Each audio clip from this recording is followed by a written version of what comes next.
Hey, everybody, welcome to another episode of the Faith and Finance Newsletter Podcast. I'm your host, Nick. Glad that you're joining me today. Um, let's see, in this Monday morning in June. I hope you're having a wonderful summer so far. And yeah, wherever you find yourself, thanks for joining me. So today's conversation is it's around it's called the case for buying less house. Uh, the housing market is such an interesting topic to dive into, and it's such a personally relevant topic for so many of us, right? The place you live and call home is a really important life decision. We think it's just a financial decision, or we think it's not a financial decision at all. It's mostly just a preference decision. It's very, very much both. In fact, there's scores of academics that will argue whether your house should actually be counted as an asset on your balance sheet or not. The equity in your home. If we see it on paper, we start to think about what we can do with it. When in reality, it's buying the place that we get to sleep and raise our kids, or invite our grandkids over, or whatever it may be. And so it's hard to not think of it as a financial instrument, but it's also almost dangerous to think of it as a financial instrument. And I'm actually of the camp of thinking of it like that, but I think we have to enter into it very carefully and recognize that it's not like any other asset. So you know the feeling. You're scrolling on Zillow and you set your price range, and the search results are mostly disappointing. And so you do what almost everyone does. You just drag that price slider up just a little bit, right? Not a lot, but just enough to see kind of what opens up, what an extra, I don't know, 2, 3, 5, 10% on your price would get you. And it makes sense, right? You're not moving to save $200 a month. You're moving because of a lifestyle that you're trying to pursue, to be close to the people you love, or the church that you're a part of, or the schools that you want your kids to go to, or the part of town that feels like home, right? Price is almost beside the point, right? Proximity is what you're really shopping for. Proximity, lifestyle, size, yard, whatever. And I totally get that. But I just, as with everything, I like to pressure test these ideas for a few minutes and just kind of sit with it, because like I said, the house is not just a financial decision. It's not like your other financial decisions. For most families, it's 20, 30, 40% of your take-home pay. It's the single biggest lever in the entire financial life picture. It's where you relax. It's usually directive of your church home, your close proximity friendships, right? The people that are, 20, 30, 50, 100 feet away from your driveway, right? Those friendships matter. And in many ways, it can be really directive of your lifestyle.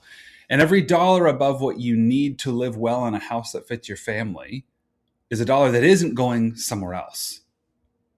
Okay? And somewhere else is worth thinking really hard about. So I just want to propose, what would it look like to run the housing calculation from the other direction? Because most of us start with what we want and work backward to what we can afford. But what if you started first with what you actually wanted to give? You locked that number in first, and then you figured out what house you can actually buy based on what's left.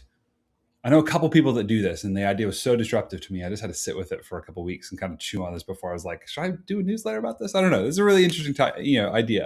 But that calculation produces a very different address than the one you might have been planning on initially. So Paul, the Apostle Paul in the New Testament, has an ethic that Western evangelicalism has largely figured out how to ignore. If I'm honest, we're very good at ignoring this. He's writing to early churches navigating a world of real economic stratification. And his instinct is not to maximize his own standard of living up to whatever the budget allows. His instinct is to actually make himself smaller.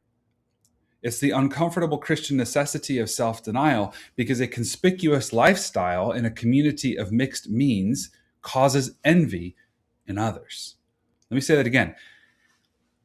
A conspicuous lifestyle in a community of mixed means causes envy in others. And envy, in Paul's framework, is not a minor inconvenience. Envy is idolatry. Envy is a stumbling block. If my house is the thing that someone drives past and resents or envies, it's entirely possible I've participated in something that I did not intend to participate in.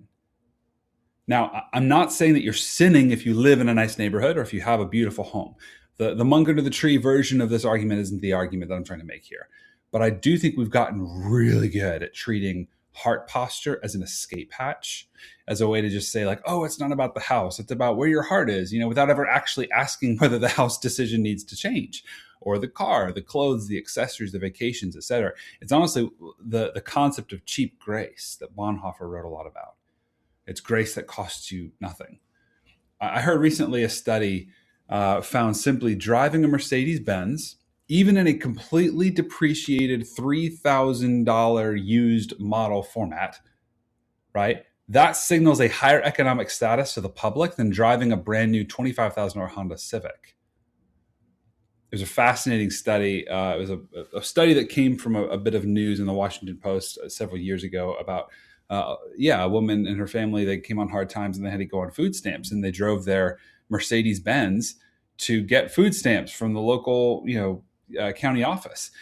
Even though the car was paid for, possibly depreciated, possibly worth less than that Honda Civic they parked next to, it was the idea of conspicuous consumption, that like it's a status symbol. But a Benz is a status symbol, just period, end of story. There's no way around it. And sociologists and researchers have tracked and this, noted this behavior, this perception paradox, that the luxury emblem carries a psychological weight that totally overrides whatever the math is, because the badge broadcasts wealth regardless of what you actually paid for it, or if you paid anything for it. It could even be a rental. But the point is that the badge broadcasts wealth, and that wealth creates perception, and the perception is what generates the response in other people.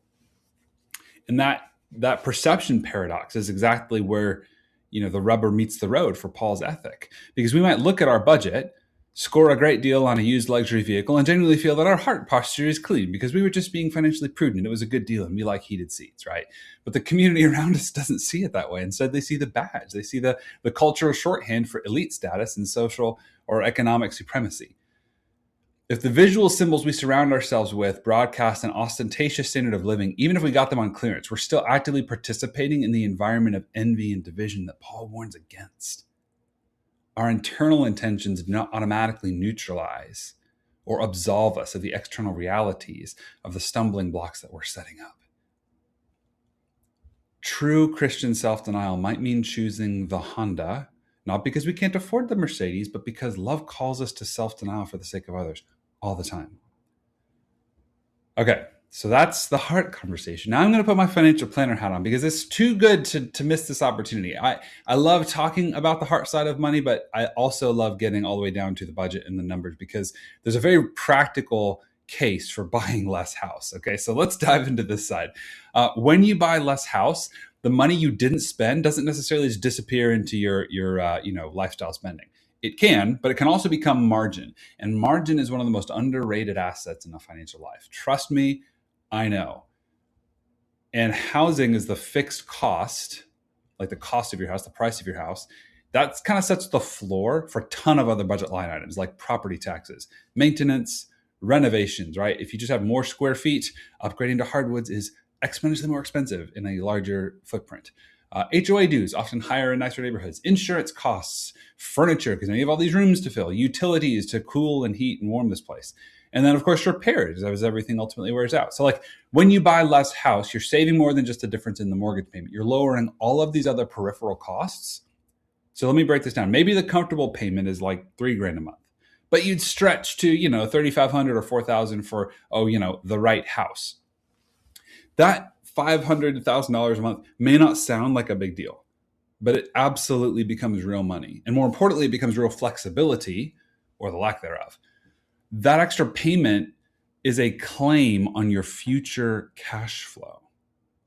It's money that can't go to the family vacation fund, to surviving a slow season at work, to jumping to meet a last minute need at church.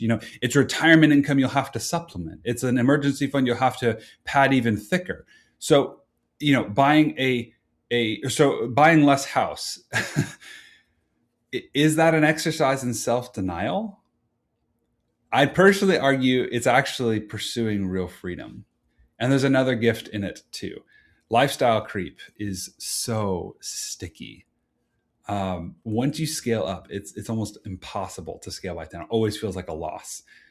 Just a fun anecdote here. My buddy recently purchased a new vehicle. It's not a new vehicle, but it's new to him. and it's a pretty high trim level of the vehicle. Well, when we jumped in it, it was a hot day, and he turned on the cooled seats. Now, if you've never sat in a cooled seat in a summer in Georgia, let me just tell you, there are a few things like it. And so when I jumped back in my truck and my hot black cloth seat was like almost steaming from the heat, I immediately now needed a cooled seat, right? Because once you scale up, it's really hard to scale back down. It feels like a loss. And same with a house.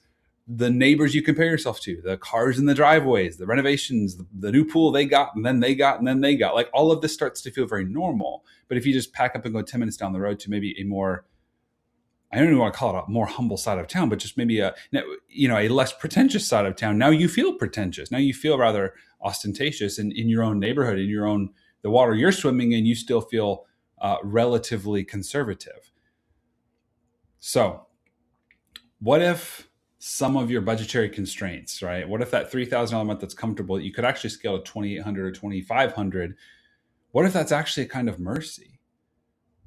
What if the house that you can wisely afford, the one that's maybe 10 or 15 minutes further out of town, off the street you didn't really think about, or maybe the neighborhood you might normally just scroll past, what if that's not merely the house you have to settle for, but that's part of the field that God is giving you to work? Maybe there are people there you're supposed to know, families that you're supposed to befriend, needs that you're supposed to notice. And maybe the reason that you're able to notice them is because you didn't max out every single dollar getting into the nicest house you could technically afford.